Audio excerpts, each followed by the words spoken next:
teman-teman sahabat lebah dimanapun Anda berada, jumpa lagi dengan saya Rian Linglung di channel kesayangan kita ini, Lebah Madu Jawa. Nah, di kesempatan kali ini saya akan sedikit mengulas mengenai penyebab kegagalan-kegagalan untuk kita membudidayakan lebah madu ya. Jadi langsung saja ini kita ke pokok pembahasan kita. Untuk saat ini masih banyak sekali teman-teman kita atau sahabat-sahabat kita yang gagal atau tidak berhasil membudidayakan lebah madu. Nah, itu tentu saja ada kesalahan-kesalahan yang masih kita lakukan ya teman-teman. Jadi kalau sepengalaman saya, untuk penyebab kegagalan budidaya lebah madu yang paling umum atau yang paling sering terjadi itu yang pertama adalah kurangnya ilmu pengetahuan teman-teman. Nah, kurangnya ilmu pengetahuan mengenai seluk-beluk lebah madu ataupun mengenai sumber-sumber makanan atau sumber yang dibutuhkan oleh lebah madu itu sendiri, ini masih sangat sering terjadi menjadi penyebab kegagalan budidaya lebah madu ya teman-teman. Nah, ini terutama untuk peternak lebah pemula atau pembudidaya lebah yang masih baru. Nah, itu sebaiknya sebelum kita memulai budidaya lebah madu ini, kita cari tahu dulu atau kita pelajari dulu mengenai seluk-beluk lebah madu itu seperti apa, terus siklus kehidupan lebah madu itu seperti apa, dan untuk sumber makanan atau sumber-sumber yang dibutuhkan lebah madu itu seperti apa. Nah, itu wajib ya kita pelajari dulu, karena itu nantinya akan menjadi kunci keberhasilan kita untuk membudidayakan lebah madu. Nah, selanjutnya teman-teman, untuk penyebab kegagalan budidaya lebah madu setelah kurangnya ilmu pengetahuan, yang kedua penyebab lainnya adalah terlalu bernafsu atau terlalu berambisi untuk menginginkan hasil yang banyak teman-teman.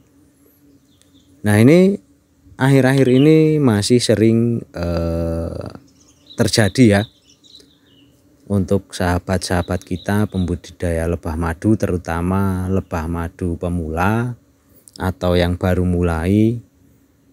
Nah, ini ambisi yang besar ini memang sering menjadi penghambat kita untuk melakukan budidaya. Nah, itu di bidang apapun ya, karena alih-alih menginginkan hasil yang besar tapi tidak memperhatikan bahwa di situ itu ada yang namanya proses, ada yang namanya ketepatan, ada yang namanya pengamatan ya teman-teman. Nah, ambisi atau nafsu ini biasanya akan membuat orang itu menjadi malas belajar teman-teman, akan menjadi malas belajar, malas mencari ilmu-ilmu tentang apa yang kita lakukan, karena yang ada dalam benaknya atau yang ada dalam pikirannya adalah hasil yang besar. Nah, ini nantinya kalau acuan atau patokan kita budidaya lebah madu ini adalah hasil, itu tentu saja akan menjadi penghambat atau akan menjadi penghalang, bahkan akan menjadi penyebab kegagalan kita dalam budidaya lebah madu ini teman-teman. Karena untuk budidaya lebah madu ini membutuhkan yang namanya ketepatan, Nah, dalam arti ketepatan ini kita harus benar-benar memperhitungkan ya antara lebah apa yang mau kita budidayakan dan penempatannya di mana, ketepatan penempatannya itu seperti apa, dan di situ itu benar-benar harus terstruktur atau terencana ya teman-teman, karena nantinya untuk keseimbangan alam atau keseimbangan antara lebah yang kita budidayakan dan sumber makanan atau sumber vegetasi yang ada di sekitar tempat budidaya kita itu tetap seimbang. Jadi saya menemui beberapa kasus yang dialami teman-teman saya itu tidak memperhitungkan antara jumlah koloni lebah yang dibudidayakan dan jumlah vegetasinya. Nah, itu tentu saja akan menjadi penyebab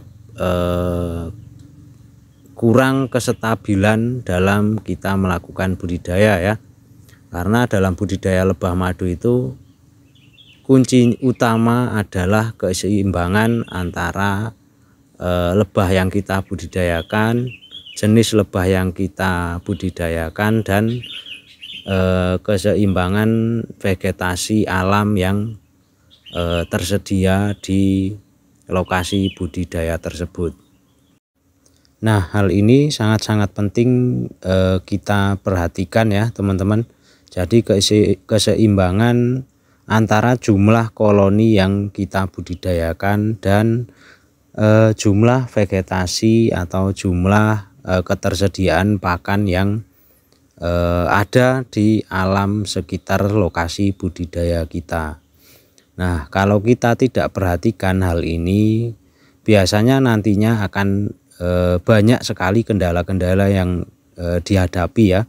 Entah itu lebahnya tidak berkembang dengan bagus, atau lebahnya itu tidak betah di lokasi tersebut, atau tidak kerasan, mudah kabur ya di lokasi tersebut, karena tidak seimbang ya antara jumlah koloni atau jenis koloni yang kita budidayakan dan jumlah vegetasi alam yang tersedia di lokasi tersebut teman-teman.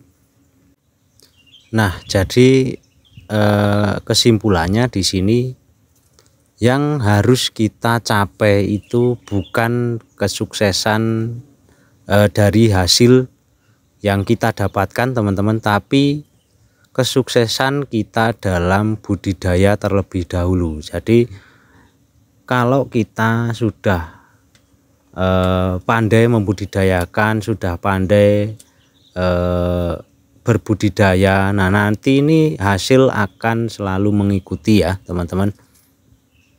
Nah, oke teman-teman, mungkin cukup di sini dulu untuk ulasan yang saya bagikan kali ini. Kurang dan lebihnya mohon maaf yang sebesar-besarnya. Bila masih ada yang kurang jelas, bisa ditanyakan di komentar atau di nomor WA ya. Saya biasanya kasih nomor WA saya di bagian deskripsi. Nah, cukup di sini dulu untuk video yang bisa saya bagikan kali ini. Sampai jumpa lagi di video-video saya berikutnya. Salam sahabat lebah, salam satu hobi, semoga sukses selalu. Wassalamualaikum warahmatullahi wabarakatuh.